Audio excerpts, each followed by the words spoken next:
Welcome to Daily English Dialogues channel. Today we're embarking on a pretty crucial mission, I think, tailored specifically for you, the intellectually curious learner. Our aim, to really supercharge your conversational English.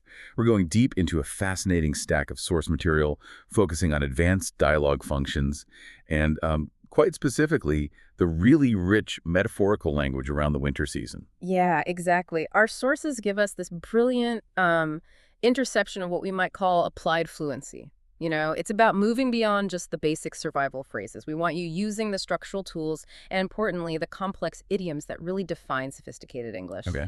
So we are looking at common winter terminology, sure, but maybe more importantly, we're pulling out these structural tools for handling nuanced conversations.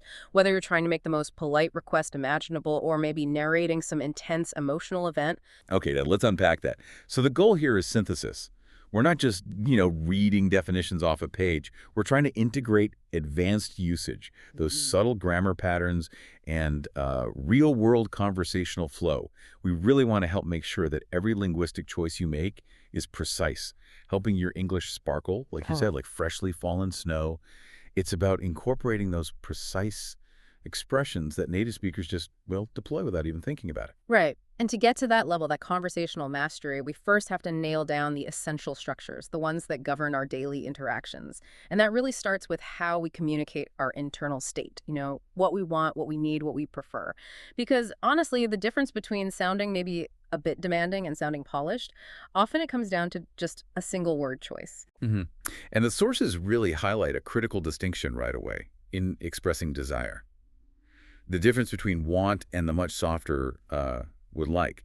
When you use want, like I want a coffee, it generally signals this immediate desire, but also there's kind of an implied belief you'll get it, right? It suggests the need will probably be met pretty quickly. That's a really key linguistic insight, yeah.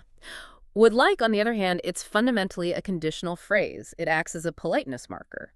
So if I say, we would like a four-bedroom house, well, that's a polite wish, isn't it? Or maybe a stated desire that, may or may not be possible to satisfy. It kind of hedges the request. It Yeah. signals deference to the listener or maybe just the situation itself. And that immediately bumps up the conversational formality. So like in a restaurant, saying I want the steak works. It's functional. Functional, yes. But I would like the steak, please. That's polished. It shows more awareness. Okay, now let's tackle that spectrum of necessity. Those modal auxiliaries that communicate obligation and urgency. This feels absolutely crucial, especially for professional settings or, high-stakes communication. Definitely. So at the, let's say, the lower end, indicating a strong personal preference that maybe borders on necessity, we've got would rather. The structure clearly states a choice you favor over others. For example, I'd really rather live alone than deal with a messy roommate. It's definite, it's a preference, but it doesn't really carry external weight.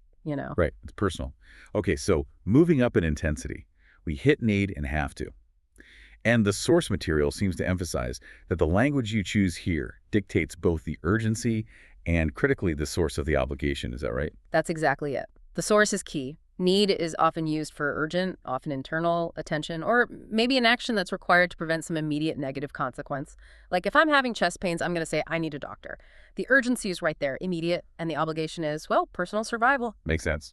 Have to, though, often implies an obligation imposed by someone else, or maybe a structured requirement. Although it can also be a strong personal need. For example, I have to work on Saturdays because that's when my shift is. That emphasizes an external schedule, right? Or I have to finish this report by 5. That points to a deadline, probably imposed by a supervisor. Okay, so need is often internal urgency, have to is often external or structured obligation. And then what happens when the obligation comes from a really formal source, like authority or an institution or the law? Ah, right. That's when we reach the sort of apex of the necessity spectrum with the be required to. This phrase carries a sense of institutional distance. If a sign says, hard hats are required to be worn on the construction site, that's clearly a non-negotiable rule. It's imposed by some regulatory body or company policy. Understanding these distinctions, want, would like, would rather, need, have to, be required to it lets you precisely locate your statement on that necessity scale. And that shows real command of English structure. Okay, that's really clear. Let's shift gears slightly. What about the nuance in more informal communication? Our sources highlight these small words that seem to do a huge amount of conversational work. Specifically, actually, and. as a matter of fact. Yes, these are key tools, linguistic tools that signal confirmation or maybe introduce a slightly surprising truth. They add texture. And we need to look past the simple dictionary definitions here, I think. Actually seems to function frequently as a gentle correction or maybe a clarification of something assumed earlier. Like if a colleague says, "Oh, I thought you lived in San Francisco," I might reply, "I actually live in Oakland," using it to introduce a fact that corrects that mild error. That's a perfect example. And as a matter of fact, while similar, it carries a slightly different rhetorical weight, doesn't it? It's often used to confirm a suspicion, perhaps, or introduce a truth that's a bit unexpected but still relevant. It adds this little flourish of interest, as one source put it. So if someone asks, "Did you leave the meeting early yesterday?" and you respond, "As a matter of fact, I did because I had an emergency," you're confirming emphatically and you're setting up the reason. Right. It has a bit more punch. And for just quick, easy, informal confirmation, there's a simple tag question. Right. Just popped on the end of a statement. Like, that restaurant downtown is closed on Mondays, right? It's low stakes, it's friendly, keeps the conversation flowing without needing a big formal answer. Absolutely. And we really can't overlook the versatility of the word. It's such a small word, but gosh, it does some heavy lifting. It can act as an intensifier, meaning extremely, I'm so excited. That's common. But it's also a really powerful discourse marker. It's often used to begin an expected question, one that maybe summarizes or transitions from whatever you were just talking about. Like, so what's your new job actually like? It signals, okay, we're moving forward now into the expected next topic. This leads us nicely into something really crucial for advanced learners: managing that politeness gradient when making requests. The difference between sounding, well, demanding versus sophisticated often seems to lie entirely in your choice of the modal auxiliary, that helper verb conveying attitude or possibility. Exactly. The politeness gradient moves from, say, low-stakes necessity up to high-stakes deference. At the very bottom, you have the direct command, "Take her to the hospital," which you'd only use in an immediate emergency. Using that structure for something simple, like asking someone to pass the salt, that would be considered really quite rude in most situations. Okay, so commands are for emergencies. As we climb that gradient, we get into modal verbs. Will you please feels direct, but still polite. Will you please email me those documents? Yes, direct but polite. Could you add slightly more conversational distance? Makes it seem a little more polite still. A bit softer. And the peak. The height of conversational formality and politeness for a request. The sources point to "would you mind," plus the ing form. That's the one. For instance, "Would you mind helping me with these packages?" It's so highly polished because, essentially, you're asking the listener to contemplate a negative state like, "Would you find this request bothersome?" It gives them the maximum conversational space to decline if they need to, without any confrontation. Very differential. And what about asking for permission? Is there an even more deferential way? Ah, yes. For asking permission in the most careful way, you use "would you mind" if plus subjunctive. Now, this is a bit technical, but it's really useful. The subjunctive mood is that grammatical form expressing something hypothetical or desired, not necessarily real yet. So when you ask, "Would you mind if I borrowed your car?" you're asking permission for a situation that hasn't happened, making the request highly tentative, and therefore incredibly polite. Wow, okay. The subjunctive. That's definitely advanced territory. And finally, just briefly, how assistance is offered. The sources mentioned a difference here, too. Right. The phrase "all" plus verb, like "I'll get it," is typically used for quick, almost reflexive emergency action. The roof is leaking, oh, I'll get a bucket. But for more formal service, think customer service representative, maybe a doctor's office receptionist, the phrasing changes completely. You'll hear things like, "Let me know if I can help you," or "I'll be glad to help you." Using these precise expressions signals competence, professionalism, and respect for the situation. Okay, so we've laid down some pretty solid structural tools. Now, here's where the language gets really colorful, I think, and interesting. We have this absolute treasury of winter-related idioms, Yeah. and they get used all year round, often having, nothing at all to do with the actual weather. Mastering these feels crucial because they add that depth, that native-like nuance to your conversational style. Absolutely. Let's start with idioms related to risk, drawn from that cold, sometimes dangerous imagery of ice.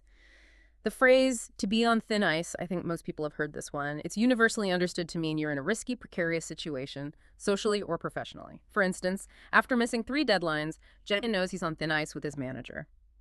The danger here is metaphorical, right? It's behavioral or social risk. And what's fascinating here, and the source material really highlights this as an important distinction, is how that metaphorical risk contrasts so sharply with the literal winter term, black ice. Black Yeah. ice isn't metaphorical at all. It's a very precise, descriptive term for a physical thing, that often invisible layer of ice on roads that is genuinely, physically, extremely dangerous. It's a real-world hazard causing accidents. Precisely. The language gives us this fantastic duality here. Thin ice is about social judgment. Your position is shaky, tenuous.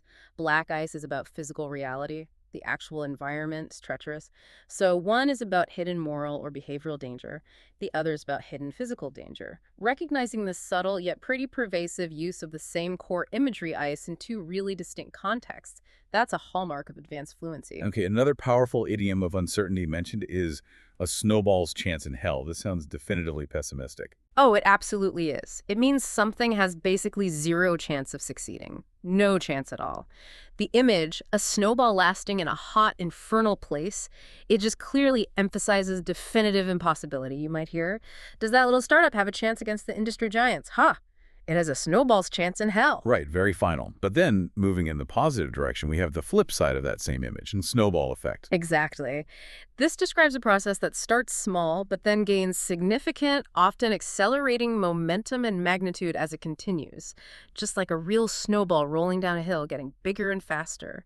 For instance, one source cited, Gangnam Style's popularity was such a snowball effect, it started regionally and then just exploded globally. And a parallel idiom, also emphasizing hidden magnitude, is tip of the iceberg. This one feels quite common, too. Very common and very useful. It draws on that well-known fact that roughly 90% of an iceberg is actually underwater, hidden from view. So the phrase warns that whatever problem you can see, the visible part, it's merely a suggestion of a much larger, more complicated, and potentially really dangerous issue lurking beneath the surface. It's a powerful cautionary tool, like the recent job cuts were just the tip of the iceberg. The company is actually facing bankruptcy. Wow, okay, so it implies a much bigger hidden problem. We also use winter terms just to describe states of being in action, right? Like dead of winter. Yeah, dead of winter simply refers to the coldest, darkest, often the most desolate part of the season. It sets a pretty stark, non-metaphorical tone. Not much ambiguity there. The pipes always seem to burst right in the dead of winter. But in contrast, put something on ice is purely metaphorical. Purely. It means to stop doing something, or maybe postpone it indefinitely. It suggests freezing in action, but temporarily, perhaps. We've put the expansion plans on ice until the economic forecast improves. Okay, and one I hear a lot, especially from students or colleagues, being snowed under. Ah, yes, the common plight. Being snowed under means you're just buried, overwhelmed with responsibilities. It doesn't matter if there's actual snow outside or not. If you're struggling with deadlines, exams, emails, you're snowed under with homework and emails. Got it. And an emotional state idiom. Run hot and cold? What's that about?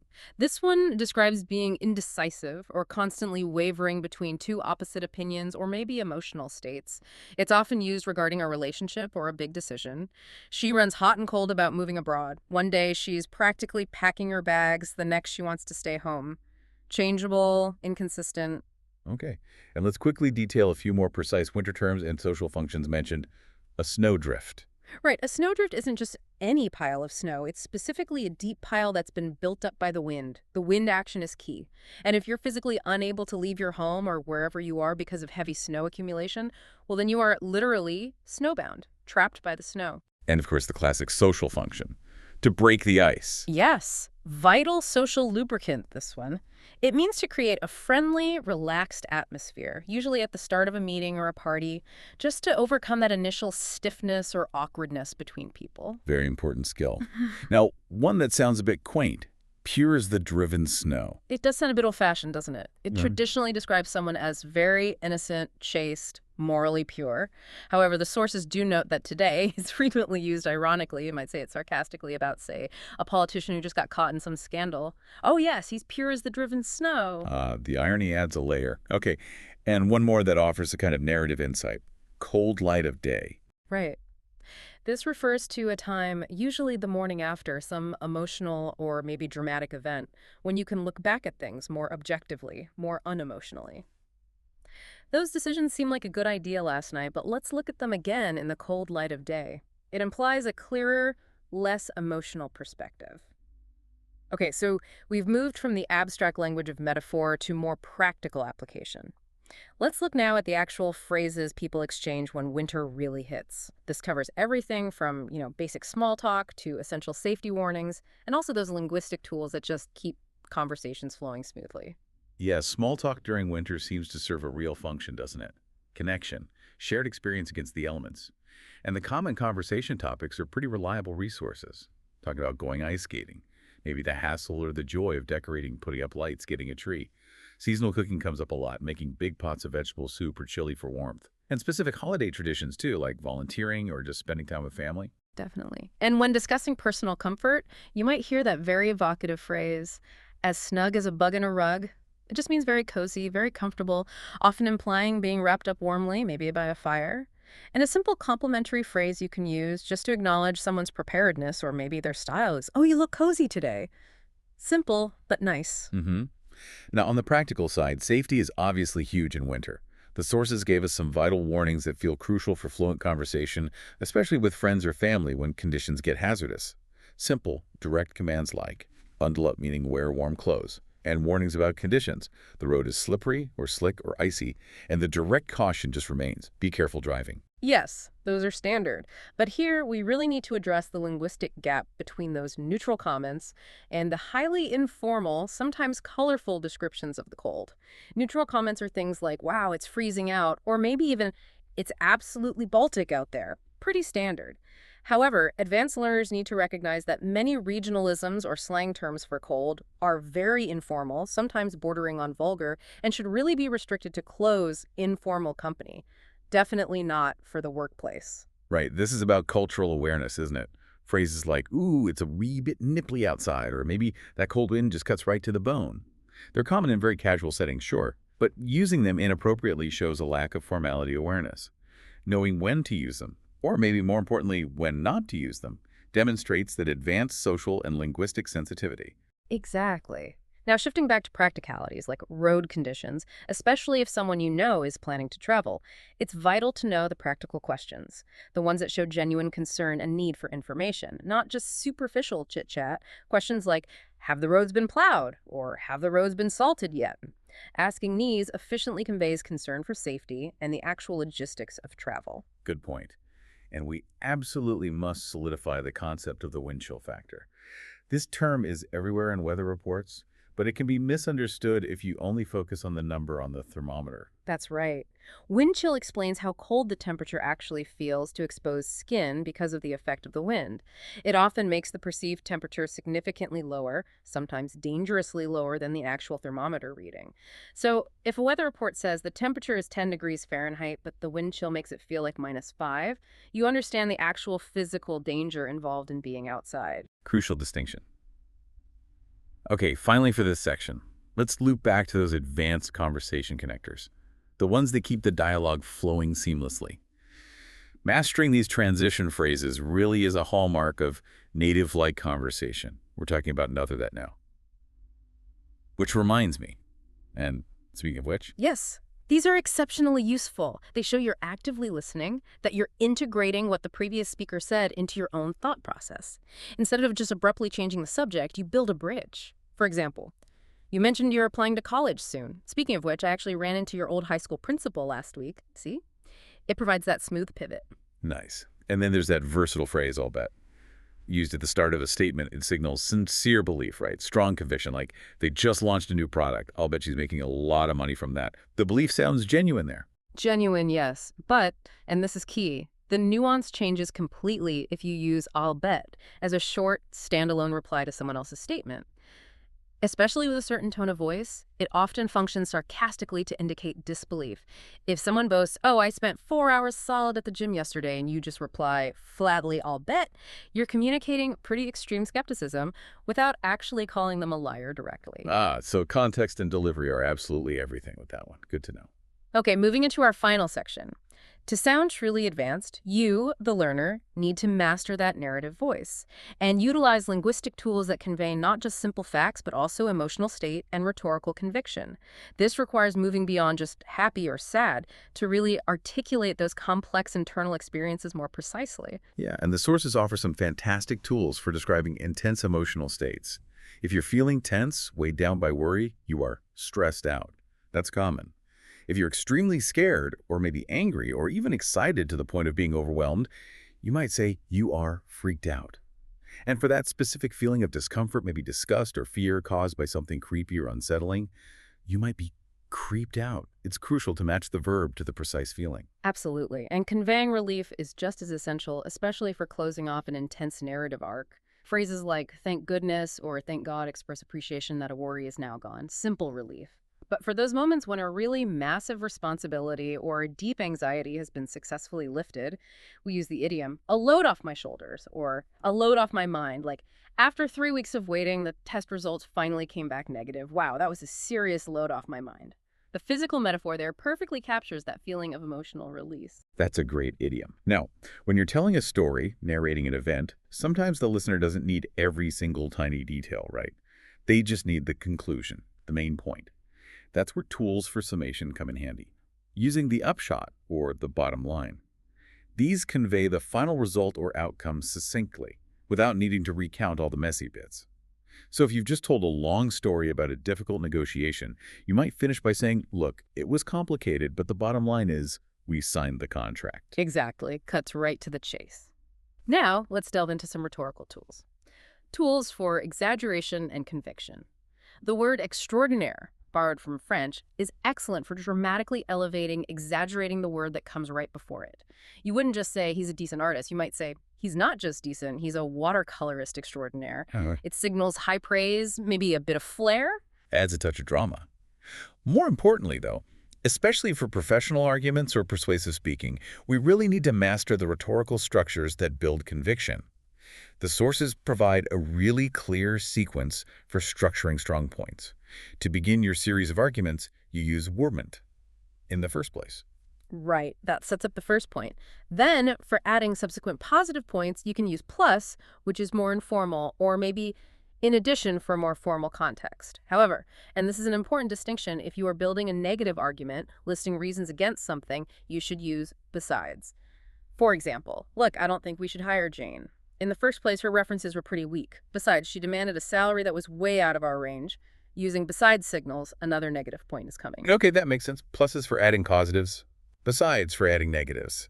And then to introduce your final, strongest point, the one that really seals the argument. The rhetorical climax, you use these powerful escalators like to top it all off, or as if that weren't enough. Exactly. Let's try to construct a brief narrative just to demonstrate this escalation.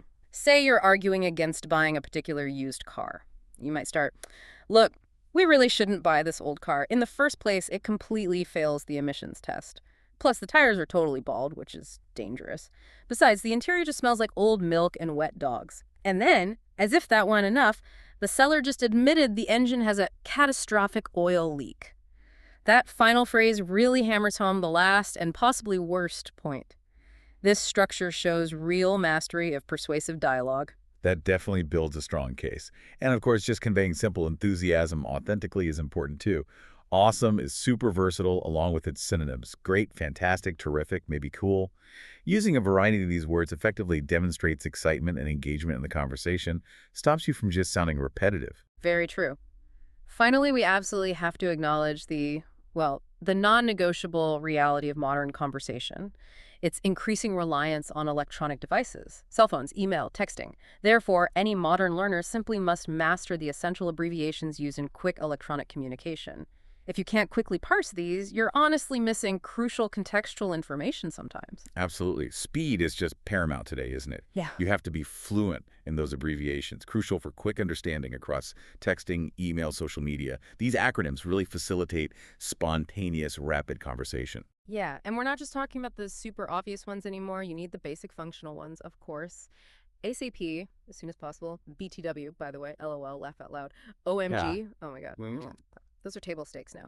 But advanced fluency means understanding the nuances, like the difference between IMO, in my opinion, versus IMHO, in my humble opinion, that H signals a slight softening of conviction, a bit more deference.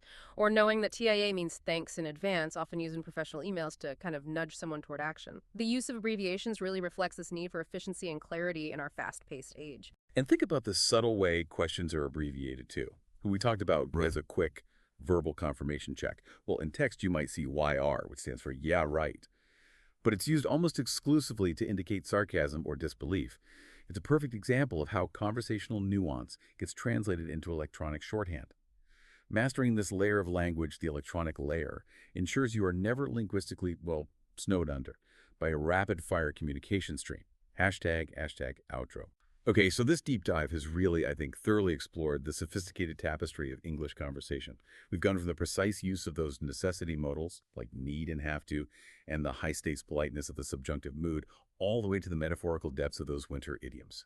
We've hopefully given you the structures to express obligation clearly, the vocabulary to describe a sudden cold snap, and even the rhetorical tools to handle complex arguments and narrate events with, hopefully, more native-like conviction. Yeah, and remember the power of the idiom. Don't shy away from using phrases like tip of the iceberg to add gravity, or maybe on thin ice to inject a subtle warning into your conversations. They add so much color and depth, and always be mindful of that politeness gradient when making requests. Choosing would you mind plus yeing over a blunt, direct command is just a fundamental step towards sounding naturally advanced. These small shifts in usage, they really are monumental in perception. Absolutely. So you are now, hopefully, fully armed with the vocabulary to discuss road conditions, have the roads been salted, and the emotional language to articulate relief. That's a load off my mind. And crucially, you possess the cultural awareness now to understand why certain informal descriptions of the cold are really only appropriate among close friends, and definitely not in a professional setting. That awareness, that sensitivity, that's a huge part of true fluency. Well said. You know, if English conversation is this vast, complicated landscape, we've used the imagery of winter today to map some of its most insightful corners, but it makes you think. Given the rich use of seasonal metaphors in English, like all the winter idioms we discussed, what other natural phenomena do you think yield the most pervasive and insightful idioms for human behavior? Think about things like fire or wind or the solid earth beneath our feet. What metaphors did they offer for emotional states or social risk? That perhaps is your next level of exploration into the real depth of the English language, something to mull over. We certainly look forward to hearing about your continued linguistic journey. Until next time.